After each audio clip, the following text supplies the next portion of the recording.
Good afternoon. And I want to thank Carnegie Mellon for providing this space and all the promise it holds for future jobs in a high-tech world. In the recent days, we've had a lot of talk about who's going where and how I've decided to come to Pittsburgh to talk a little bit about what's going on right now. In the early days of World War II, Franklin Roosevelt told the country, and I quote, "The news is going to get worse and worse before it gets better and better. And the American people deserve to have it straight from the shoulder." Straight from the shoulder. The job of a president is to tell it straight from the shoulder. Tell the truth, to be candid, to face facts, to lead, not to incite. That's why I'm speaking to you today. The incumbent president is incapable of telling us the truth, incapable of facing the facts, and incapable of healing. He doesn't want to shed light. He wants to generate heat, and he's stoking violence in our cities. You know, this is a tragic fact of the matter that about his perilous hour, that how he's dealing with this perilous hour in our nation. And now we have to stand against violence in every form it takes. Violence we've seen again and again and again of unwarranted police shooting, excessive force, 7 bullets in the back of Jacob Blake, knee on the neck of George Floyd, killing of Breonna Taylor in her own apartment, violence of extremists and opportunists, right-wing militias, and to derail any hope and support for progress. The senseless violence of looting and burning and destruction of property. I want to make it absolutely clear, something very clear about all of this. Rioting is not protesting. Looting is not protesting. Setting fires is not protesting. None of this is protesting. It's lawlessness, plain and simple. And those who do it should be prosecuted. Violence will not bring change. It will only bring destruction. It's wrong in every way. It divides instead of unites. Destroys businesses, only hurts the working families that serve the community. It makes things worse across the board, not better. No, it's not what Dr. King or John Lewis taught, and it must end. Fires are burning, and we have a president who fans the flames rather than fighting the flames. But we must not burn. We have to build. This president long ago forfeited any moral leadership in this country. He can't stop the violence because for years he's fomented it. You know, he may believe mouthing the words law and order makes him strong, but his failure to call on his own supporters to stop acting as an armed militia in this country shows how weak he is. Does anyone believe there'll be less violence in America if Donald Trump is reelected? We need justice in America. We need safety in America. We're facing multiple crises. Crises under Donald Trump have kept multiplying. COVID, economic devastation, unwarranted police violence, emboldened white nationalists, a reckoning on race, declining faith in the birth of the right American future. There's no reason why we can't just do so much more than we're doing. The common thread, the incumbent president who makes things worse, not better. An incumbent president who sows chaos rather than providing order.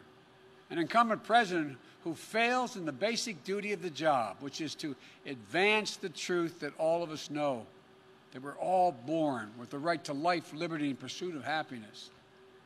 That's right, all of us.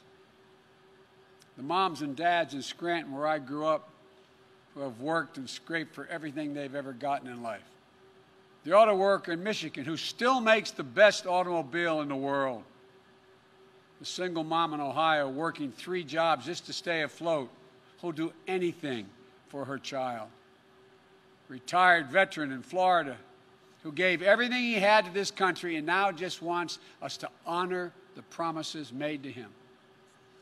Lord & Taylor salesperson who just lost their job, a store closing after 194 years in business.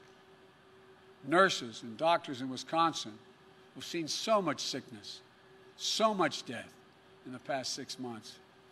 And they wonder how much more can they take? But still, they muster up the courage to take care of those patients in this pandemic while risking their own lives.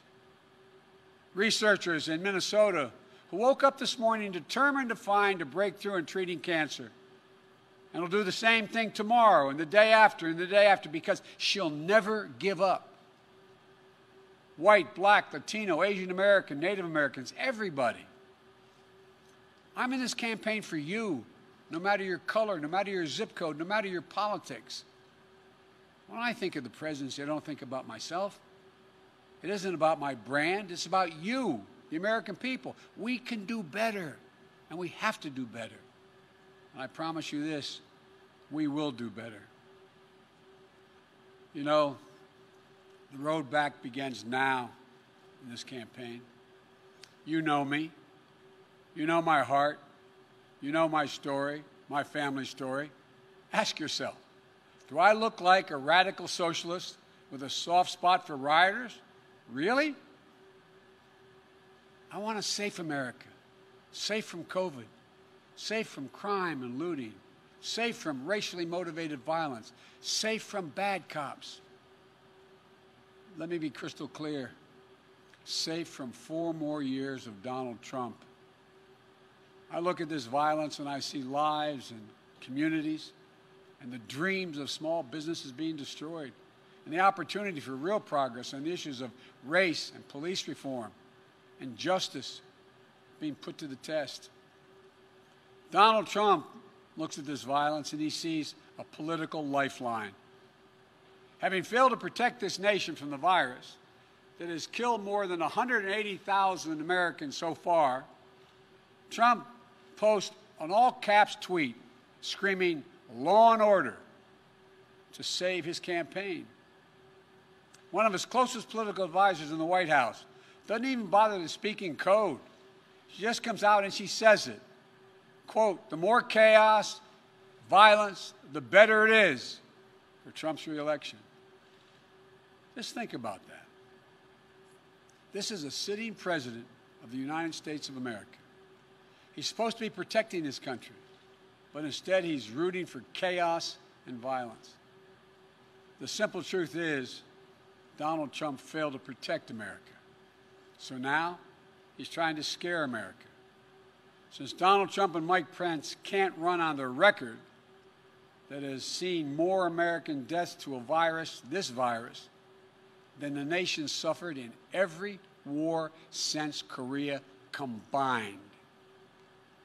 Since they can't run on their economy that has seen more people lose their jobs than any time since the Great Depression. Since they can't run on the simple proposition of sending our children safely back to school. Since they have no agenda or vision for a second term. Trump and Pence are running on this, and I find it fascinating. Quote, "You won't be safe in Joe Biden's America." And what's their proof? The violence we're seeing in Donald Trump's America.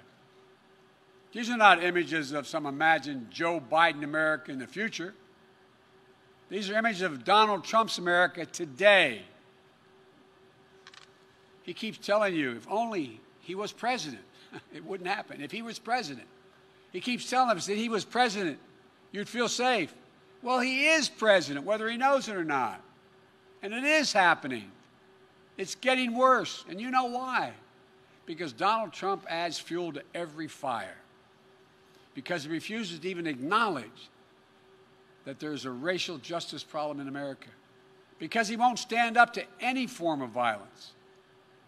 He's got no problem with right-wing militia, white supremacists, and vigilantes with assault weapons, often better armed than the police, often in the middle of the violence at the protesters and aiming it there. And because tens of millions of Americans simply don't trust this president to respect their rights, to hear their concerns, or to protect them. It doesn't have to be this way. When President Obama and I were in the White House, we had to defend federal property. We did it. We didn't see it. You didn't see us whipping up fears. around the deployment of secret federal troops. We just did our job, and the federal property was protected. When President Obama and I were in office, we didn't look at cities as Democratic or Republican run. These are American cities. But Trump doesn't see himself as president for all of America. Frankly, I believe if I were president today, the country would be safer and we'd be seeing a lot less violence, and here's why. I have said we must address the issue of racial injustice. I've personally spoken to George Floyd's family and to Jacob Blake's family. I know their pain, and so do you. I know the justice they seek, and so do you. They've told us none of this violence respects or honors George or Jacob. I believe we can bring these folks fighting for racial justice to the table. I've worked with police in this country for many years. I know most cops are good, decent people. I know how they risk their lives every time they put that shield on and go out the door. And I'm confident I can bring the police to the table as well. I'd make sure every mayor and governor had the support they needed from the federal government, but I wouldn't be looking to use the United States military against our own people. If I were president, my language would be less divisive. I'd be looking to lower the temperature in this country, not raise it. I'd be looking to unite the nation. But look, if Donald Trump wants to ask the question, who will keep you safer as president? Let's answer that question. First, some simple facts. When I was vice president, violent crime fell 15% in this country. We did it without chaos and disorder. And yes, we did it with Democratic mayors in most of the major cities in this country. The murder rate now is up 26% across the nation this year under Donald Trump. Do you really feel safer under Donald Trump? COVID has taken this year, just since the outbreak, has taken more than 100 years. Look, here's the lives, when you think about it, more lives this year than any other year for the past 100 years. More than 180,000 lives in just 6 months. An average of 1,000 people dying every day in the month of August. Do you really feel safer under Donald Trump? Mr. Trump, you want to talk about fear? Do you know what people are afraid of in America? They're afraid they're going to get COVID. They're afraid they're going to get sick and die. And that is in no small part, it's because of you. We're now on track to more than 200,000 deaths in this country due to COVID. More than 100,000 seniors have lost their lives to the virus. More cops have died from COVID this year than have been killed on patrol. Nearly 1 in 6 small businesses is closed in this country today. Do you really feel safer under Trump?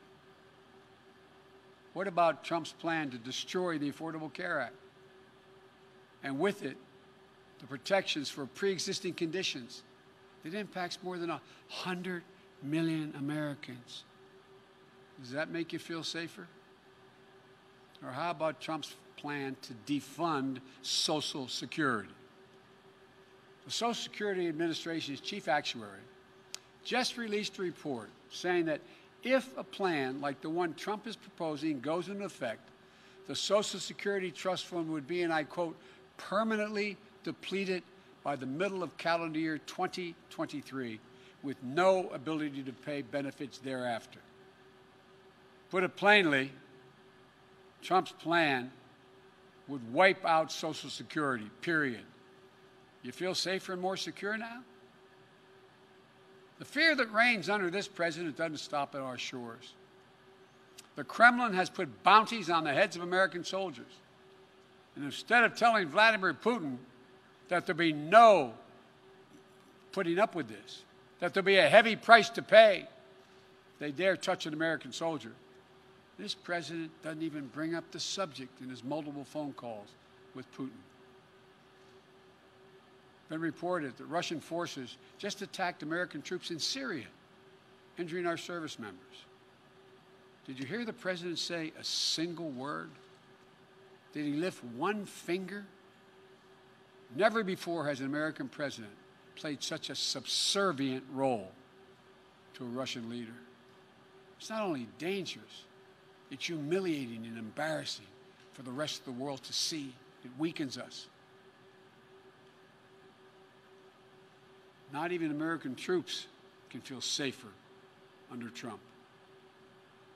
Donald Trump's role as a bystander in his own presidency extends to the economic plan and pain. The plan he doesn't have and the pain being felt by millions of Americans. He said this week, and I quote, "You better vote for me or you're going to have the greatest depression you've ever seen." Does he not understand and see the tens of millions of people who've had to file for unemployment this year so far? The people who won't be able to make next month's rent payment? The people who lost wages while the cost of groceries have gone up dramatically? President Obama and I stopped the Depression in 2009. We took a bad economy that was falling and turned it around. Trump took a good economy and drove it back into the ditch. Through his failure to get COVID under control, his failure to pull together the leaders in Congress, his failure to deliver real relief to working people, has made our country's economic situation so much worse than it had to be. When we talk about safety and security, we should talk about basic security of being able to look your child in the eye and tell them everything's going to be okay. Don't worry, honey, we're not going to lose our home. We're going to be able to put food on the table. It's going to be okay. It's the job of the president. I've laid out an agenda for economic recovery that will restore a sense of security for working families. We won't just build things back the way they were before.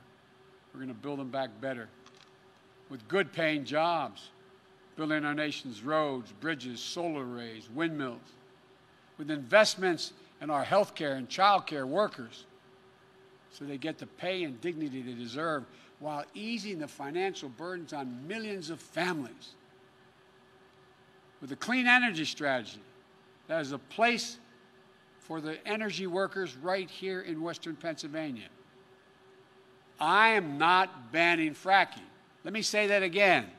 I am not banning fracking, no matter how many times Donald Trump lies about me. This future, the future, that's what this is all about. You know, we hear Donald Trump's self-centered rants and riffs, but the voice of Americans should be heard. The one you should listen to is Julia Jackson, the mother of Jacob Blake. Hers is a voice of courage, character, and wisdom. In looking at the damage that has been done in her city, she said, quote, "The violence and destruction doesn't reflect my son or my family." These are the words of a mom, a mother, whose son had just been shot 7 times in front of his children, badly injured, paralyzed, perhaps permanently. And even as she seeks justice for her son, she's pleading for an end to the violence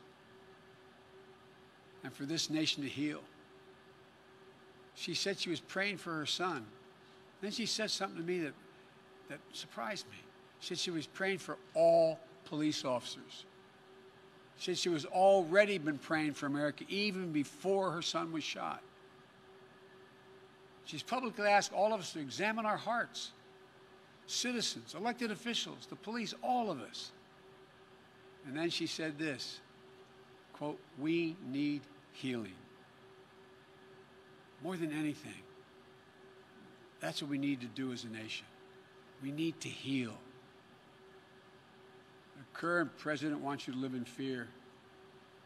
He advertises himself as a figure of order. He isn't. And he's not been part of the solution thus far. He's part of the problem. The problem that I, as president, will give you my all resolve to stop. I'll deal with the virus.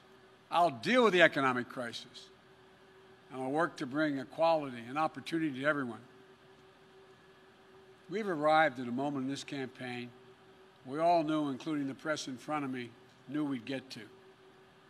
The moment when Donald Trump would be so desperate he'd do anything to hold on to power.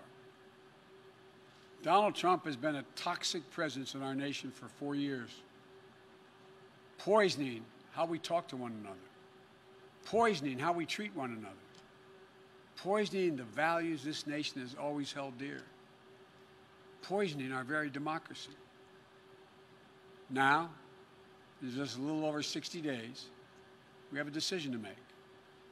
Will we rid ourselves of this toxin? Or will we make a permanent part? We make it a permanent part of our nation's character.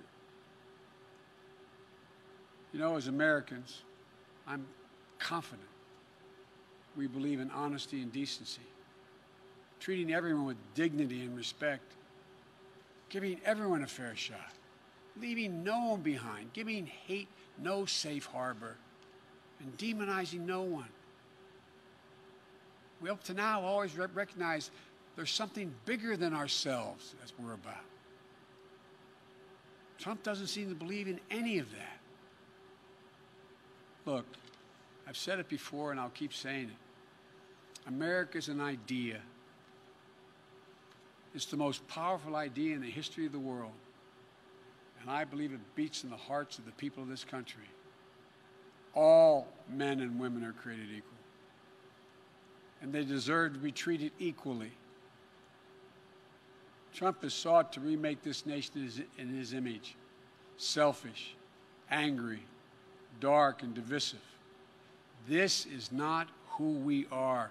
At her best, America has always been, and if I have anything to do with it, will be again generous, confident, an optimistic nation, full of hope and resolve. Donald Trump is determined to instill fear in America. That's what his entire campaign for the presidency has come down to, fear. But I believe Americans are stronger than that. I believe we'll be guided by the words of Pope John Paul II, words drawn from the Scriptures. Be not afraid. Be not afraid. Fear never builds the future, but hope does. And building the future is what America does, what we've always done. In fact, it's what we have done best and continue to do best. This is the United States of America. There's not a single thing beyond our capacity when we decide to do it together. So let's get together. I want to thank you all. May God bless you, and may God protect our troops.